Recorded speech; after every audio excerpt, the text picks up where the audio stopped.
everybody. I'm so excited. We're talking Ride Along for tonight's Rookie. We're going to be focusing on three things: Isabel's drug usage, what will Bradford do for love, and Hollywood Drive Along. You're tuned in to AfterBuzz TV, the ESPN of TV talk. Now, let the buzz begin. Check out my chicky, check out my, now who are you? I don't know. It's me, Cherry. I'm so excited to be hosting tonight. Mike isn't able to join us, but you know who's here with me? Hey, my boy. Kaaos J. Welcome back. Welcome back to you. I missed you guys last week. I got a chance to watch The Rookie. I really enjoyed it a lot. You didn't have to take notes. I got to take notes and I live tweet it. And tonight's episode is going to be a blast. I mean, it's all about the ride along with a special VIP guest. And of course, a little bit of drugs in a radiator and blind ambition. What did you think about tonight's episode? Tonight's episode was really good. They gave us a really good balance. They gave us a really good balance of, the typical, standard action, heart, emotion, and they even lightly sprinkled in some, some issues that, we've seen as of late within the last few years, involving the police and doing wellness calls and things like that, and dealing with people with, mental issues and things like that, and how it's handled. Typically in the news, it's usually bad, but obviously we'll get to that and see if they did the right thing. So I was really impressed with not only Sherry Nolan, who directed tonight's episode, but the co-writers Robert Bella and Alexi Holly. Ooh, shout out! They did such a good job of bringing really real did. life news into the show, as well as incorporating the police officers using the cameras on their body cameras. So tonight, I want to talk about Lopez's ambition. That girl is on fire. She wants that sergeant badge. She wants that tap bad. Like she's just itching for it. Like she's fiending for it like a drug. And there's nothing wrong with being an overachiever, obviously, and that's essentially what she is. She is an overachiever. But you still have to stay focused and not get wrapped up in the excitement of, trying to make things happen or trying to expedite the process. Just let it work. One of the things that I really like about The Rookie is that normally you don't see a female character so openly ambitious who's not really worried about a boyfriend or her girlfriend or any of that. She wants that badge. She has her She has eye zero time on for everything. Anything else. Nothing else is worried about her. She likes Talia, but not enough to give up that badge upgrade. They're competing, but tonight Talia was a litlittle busy with her VIP. Yeah. That look on my face, I was somewhere else when you said that. Okay, so, because I was like, wait, hold on. I thought Lopez liked, but yeah, the whole She don't different like her thing. that much. Yeah. They're friends, but not friends like that. And I really liked how Officer West kind of dropped a few hints because he gets to hear what his dad says. He knows about the tap. Right. He knows how they sort of work. And his dropping that knowledge on his TO really kind of, it almost derailed her. It did.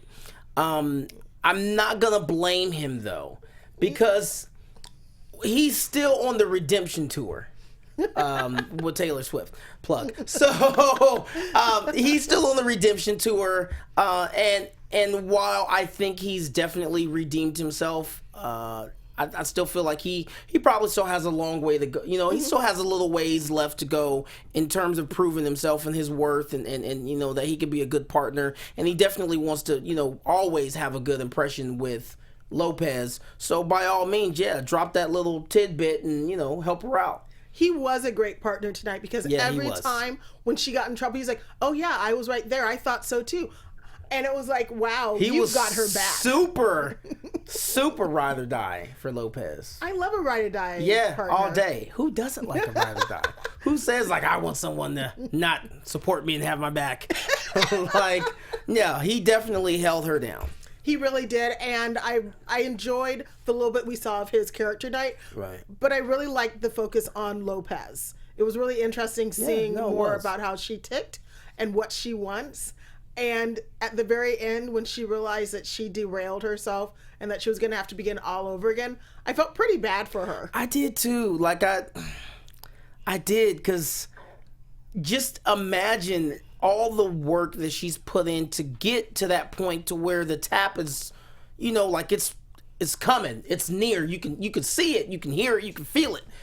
And then to just make a few small mistakes, or big, depending on how you want to look at them, and know, like, damn, like now I'm back at the bottom of the list, and that bottom of the list could be a year, 2 years. Yeah. We don't know how long that's going to take for her to get back up to where she had worked herself up to. So I felt that. And as a woman, she'd always have to work harder. And of course, she felt a lot of guilt about what happened to the Jason. Yeah. That guy. But he was stupid. He just had all that stuff around, and I've never heard of anyone shocking themselves. He said and adrenaline. The hospital store?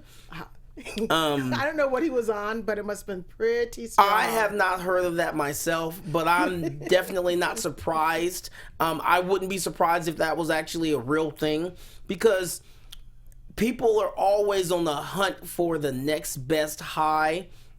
And, of course, if you can find something where it doesn't cost you a lot of money, like at that point, you've got it in your house. You just shock yourself every 5 minutes if you want, and it's not cost you any money, where you have other people that, they have to go out and they're search, constantly trying to find different ways to make money to get the drugs. He doesn't have to worry about that. It's still dumb as hell, but I mean, it is what it is. Well, you know what? If anyone is looking for a TV high, tell them about how they can get TV'd up drug-free with AfterBuzz TV. Oh, see what she did right there? What's going on, AfterBuzzers? Our network produces after shows for nearly all your favorite TV shows. From dramas, reality TV, sci-fi, and more, there is no network that works harder to serve television fans. But we need your help. We're asking that you please subscribe to one or more of our YouTube channels. And by subscribing to our channel, YouTube will suggest content that's tailor-made for you, and then you'll also help AfterBuzz continue to grow.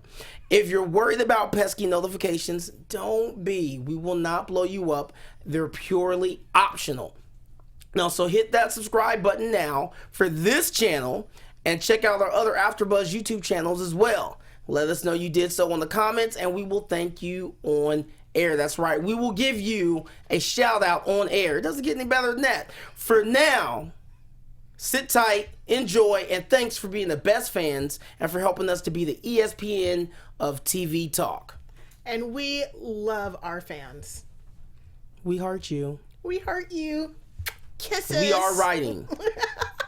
Now, I want to talk about Talia Bishop, John Nolan, and their ride-along VIP, Rupert Payne, director of the Trading Fire franchise. I have to say, just that title makes me wish it was a real movie so I could go see it. Right, I'm kind of just curious as to what that would be like, especially for it to spawn so many different sequels. I know. Because there are some movies that, like the Fast and Furious and stuff, that they spawn a lot of sequels. And then there's some that, like, you see and you're like, man, that was good. And then you don't hear anything else about them, and they never get a sequel, and it is what it is. Yeah, so let's talk about that. That was crazy. I mean, Rupert wanted to keep it real. He wanted to experience what it was like to be an LA cop. And he got some surprises. I think one of the funniest things I saw was when they went to the very first ride-along, and it was the call 459 with poor Mrs. Crawford. Yeah. He was ice cold. You know what? He was so cold. She needed a nose job, lose 30 pounds. Oh, we could maybe put her in the movies nowadays. I was like, damn. Right? Like, cold-blooded. And then, and then Nolan said, you could, just buck that trend and just, put her in, but, my fans, they expect a certain look from my films. And it's like, okay, so then, like, he likes what he likes. You can't win. He probably likes having a casting couch or eye candy that he finds appealing. Because from what that party he had, I can figure out what his like was. Right. Well, yeah, and, he said himself, he didn't even know, over half of those people, they just, weaseled their way in through their publicist. So that party looked off the hook. it did look dope. It did look dope. Because didn't she have like the open flame? Wasn't that meat? They had a woman in the pool that was a mermaid. Mm-hmm. There was just open bar. I'm all about the open bar. And of course, it was Marlon's house. Right. And he's like, oh, Marlon Brando? No, Wayans. Like, what other Marlon would I be talking about? Hey, Marlon's house was I mean, nice. I'm not knocking it. By all means, if I have the opportunity to buy Marlon Wayans' house and it looked like that, trust, I will sign. They've had money for a long time. Oh, so, yeah, you know, this is true. This is very true. I bet that would have been a really nice house. And them having to take him almost felt like it was a punishment, as usual, because Sergeant Greg kind of still isn't Team Nolan. Like, he's tolerating him, but he still is like poke. I almost, but I even think that I think it's safe to say he's starting to come around a little bit, not a lot. And by come around, I'm talking like maybe 10%. Like I'll give you 10%. It's not even that deep yet. But yeah, you know, he starts off by teasing, you know, asking a question, you know, what's, you know, one of the random tasks or jobs that we have to do that we all hate, or, you know, it's just, that's the worst. And they go down the list, and, you know, then he says, okay, yeah, those are all on that list, but the ride-alongs is right there and it's at the top. I thought it was hilarious that he thought he'd be super unhappy about it, and then he finds out this was a director that he and his son went to see every movie, All so the he was total movies. fanboy. Yeah. And that guy is awesome, so I loved him. And I thought it was hilarious when they did, I thought not hilarious, but the second one, the ride along when they went to The 415 when they went to Tyson's 415, house. I did not expect it to go that way. That was a surprise. Now, when you say you didn't expect it to go that way, go what way? I thought it was just going to be like a general disturbance, like maybe a couple fighting. I mean, not the mentally challenged person. Okay. And then the family. All right. And then also it was a black family. And I thought it was interesting how not only Nolan reacted, but Talia reacted, as well as Rupert treating them like they're not real people, like they're actors or something. Right. This is compelling as he tries to film them. So I did kind of have an inkling that, you know, when they took that call, what it was going to be, just because, hey, if you pay attention to the commercials leading up to the night's episode, you will see some stuff. And I do remember seeing, I knew obviously, as you know, we all did, that there was going to be a ride along, but I knew there was going to be at least one call where he's going to pull out his phone and start recording it. So once they pulled up, I knew, like, okay, this is the call. Yeah, that was a super bad move on his part, but props to Bishop and Nolan for de-escalating the situation. Granted, they still had their guns drawn, and I kind of understand why they did, from just to, if nothing else, protect themselves. But I do appreciate that they really did take the time to try and listen to the mom and understand, like, okay. And then it's another thing too, that if you pay attention and you put away and you put aside the implicit bias and your preconceived notions and you just listen, a lot of times you'll get the answers you need. And by them listening, they were able to figure out, oh, wait, you know what I'm saying? Like, he's not on the same level as we are. You know, he's definitely dealing with some mental issues. And then the mom even says, you know, he's a child. You know, he has the mental capacity of a child. So, you know, I definitely appreciate the way they de-escalated the situation. And then, of course, you had Rupert just being himself. Yeah. I think that from 2 episodes ago, when they were doing that contest, and she said, you know, this is real life to these people.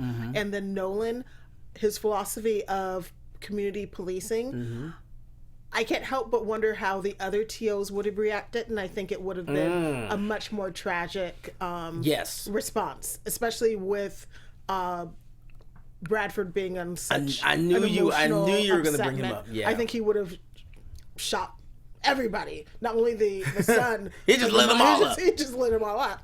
I thought that was like a really well done episode that really section of the episode that built into a crescendo, and I liked their interaction, and I liked not only the police officers, but when you saw the family unit, how they were trying to calm the brother down, and then like the horrible neighbor saying, "Just shoot them." I was like, wow, you are not helpful, buddy. Exactly. I'm going to need you to go somewhere. Matter of fact, go back inside. Another thing that, was important was that, they said, when they finally did get him to drop the knife and they did get the cuffs on him, and, they said, can't we just let him go? Or can't you just let him go? And they said, no, we're going to, have him looked at. He's going to go into a 5150. And they'll put him in a facility to get him the help he needs. And then she said, okay, but we don't have money for that. Mm-hmm. And that's a real issue. Yes. So then it poses a question, what happens after that? Because they don't have the money, but they didn't back down and not take him in. Mm-hmm. Now, here's my question. What would you have done? Would you have gone ahead and proceeded with the arrest? Or would you have just said, you know what, we're going to let this one go? They didn't arrest him. They put him under mental. They took him to the mental institution. Right. It was a psych hold. And it's sad that in Los Angeles, I can't say for the entire state, that the only option people have when something like that is happening is to call the police. You can't call. There's no 911 service that would send a mental health professional or an ambulance, because most of the ambulances here in LA look like they're for-profit per se. They are. And so there's really no one to call except the police.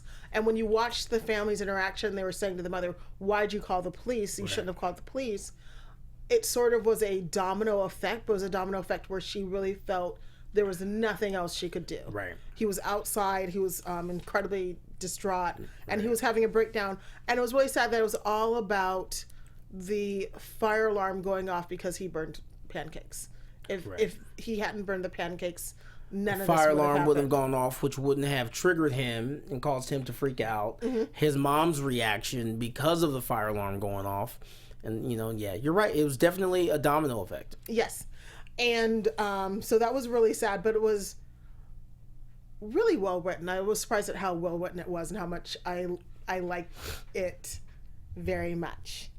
And our third topic is oh my gosh, we almost forgot to come out Bradford and Isabel. Yeah, I was waiting for you. I didn't want to jump the gun. How did I forget about Isabel? I mean, this is a big deal. She's going down that rabbit hole, and she is dragging Bradford with her. Or at least trying to. She's trying. And she's trying to drag the entire Los Angeles Police Department when she says to her lawyer, they knew I was having issues. They just brushed under the rug. And then now they're just firing me, and they're just going to send me to jail. And the lawyer was looking like, this could be a class action lawsuit. Right, but at the same time, I don't know.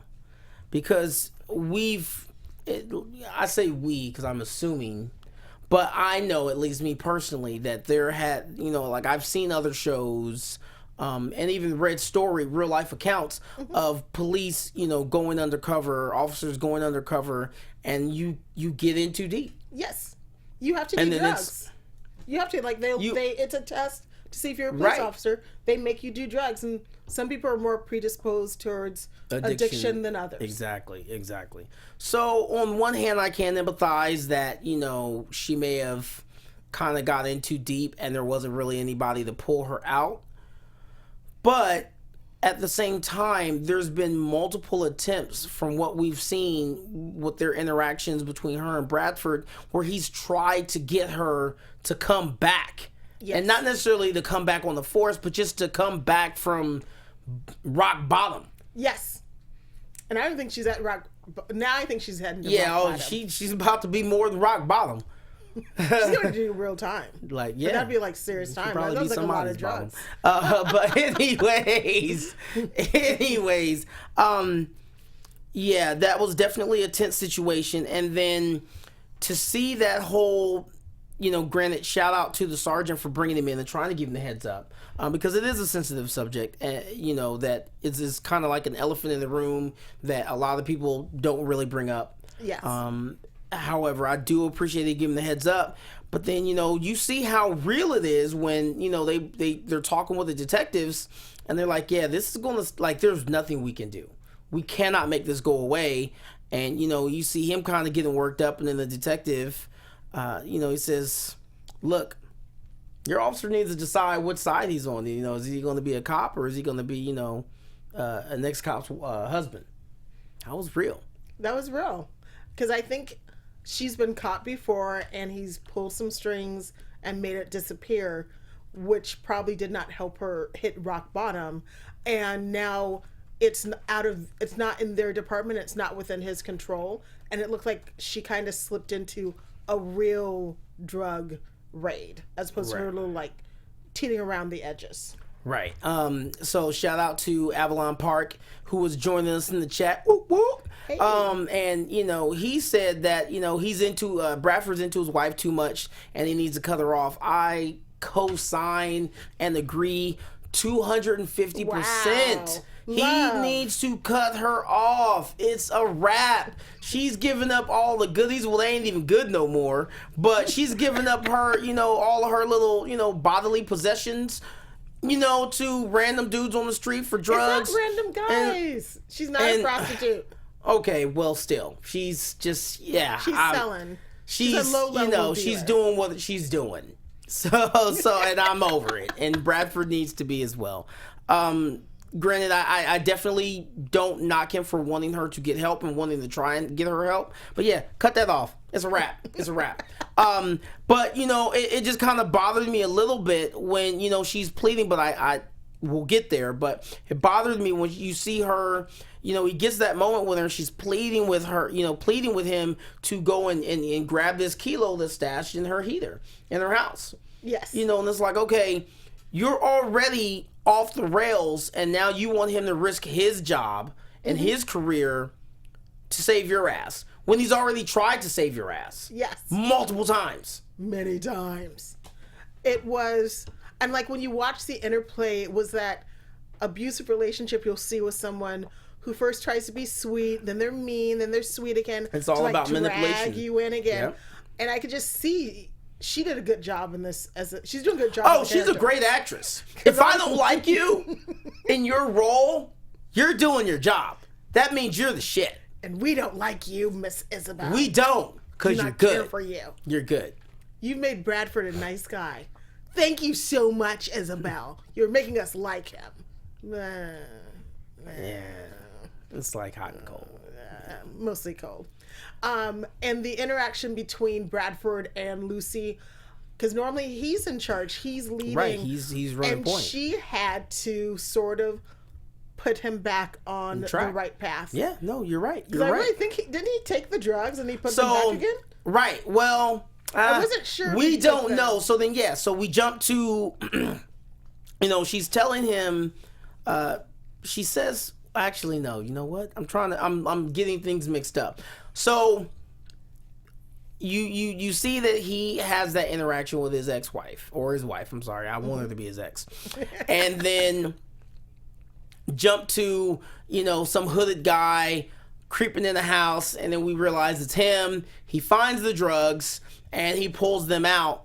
And then I thought he did take the drugs. He walks out, he's getting ready to get in his car, and then she gets out. God, when she dresses down, I'm sorry, sidebar. When she dresses down, hallelujah. Between her and Lopez and Bishop, just, man.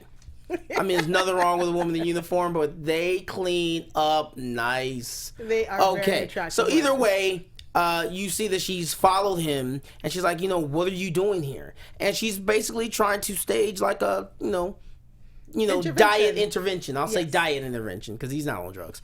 And she's just saying like, you pretend to be the rogue cop, but you're a good dude. And you do right, and you do right on the side of the law. Like, what are you doing?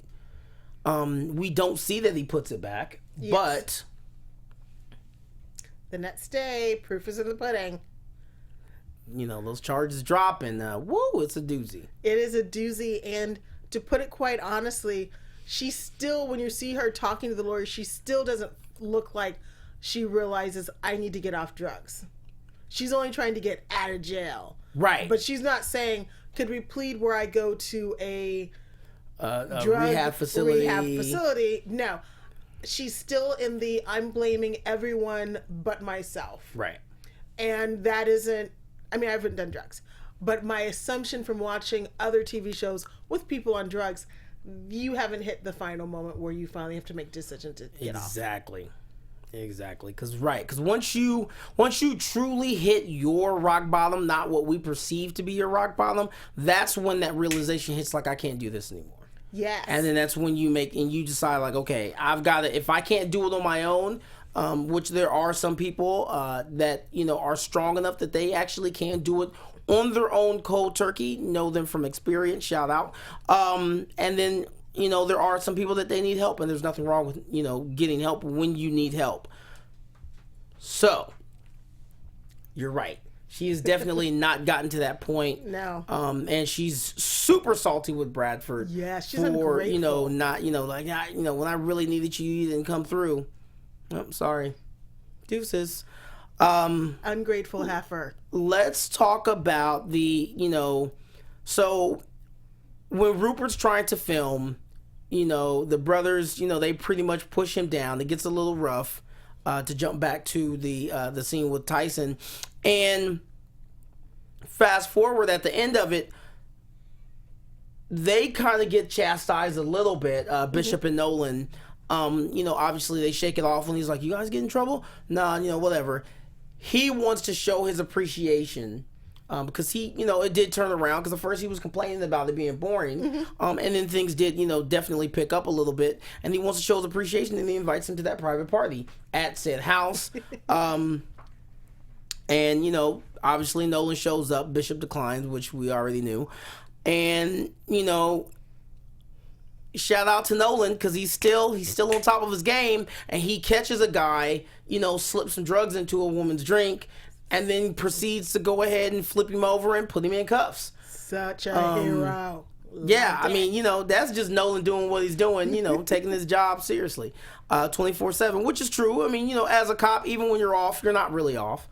The only problem I had with that entire exchange is that the woman who, you know, he said, "Hey, don't drink that." And then he, you know, and he puts the guy in cuffs, and everyone's like, "Oh," you know, and he's like, you know, "Officer Nolan, LAPD." The only problem I had, can you say thank you though? Like, you don't see her, you know, she's just kind of clapping like, "Yes, good job." Can I get some thanks up in here? She was still in shock. Okay, well, I'm gonna need you to be in surprised. shock and give me my thanks. I think he got her digits. He probably did. I mean, he had a whole stack. I mean, Rupert had a stack of napkins. Call me heart face smileys. So, you know. All of whom I think Nolan almost would think would be too young and shallow for him. And that's not even his, that's not his steez. He's still Lucy all day. You know, which, you know, his buddy references the fact that, you know, how many times have you looked at their IG page today? You know, which at that, you know, for that day it was 11. So he's still stalking his boo, and I don't blame him. You know, we've all done it, or we will do it in the future. Don't front. And, you know, I'm still Team Lucy, so. I think Payne reached out to the brothers because he wanted to make a movie, because he wanted to make a serious movie. Right, and that's right. So let's talk about that. Because at the end of, you know, the party's over and they're having this kind of one-on-one moment. He sees a picture with his kids and he's like, "Oh, okay, sorry I didn't get to meet them." And he explains they're still in London, woo.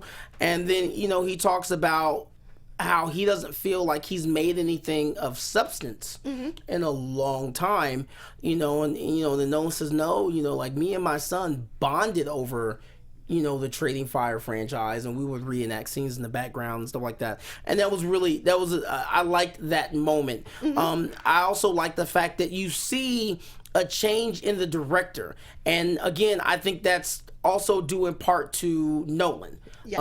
I feel like his demeanor. His demeanor and the way life. he deals with people is infectious. He makes you start to care and see that, everyone has a heart and everyone, isn't always, as bad as you think they are. To the point where, because at first we see the director and he's callous and he's, pompous, he's an asshole, and he doesn't really care about anybody but himself. And, fast forward to him actually feeling bad about Tyson and wanting to help and kind of asking, like, is he going to get the help he needs? And he's like, yeah, honestly, no. And that's not our job as police officers. Our job is just to, handle the situation and, get them off to the next thing. And so then, yeah, you're right. He reaches out to the brothers and it just goes all bad. But I have to say, I don't think the brother would have done something criminal. It was his two friends. Right. And then it was a thugs. wave. They were thugs, straight up thugs. Studio gangsters. But I can't help but think Payne probably would use that in the upcoming sequel of the movie. He's definitely going to use that. I'm going to say this. When they get the call and she's like, oh, it's your boy, and then he's running like, oh my goodness, I thought it was a prank. I thought it was some kind of prank or a stunt, or he was trying to get something on film. I did not believe it was legit.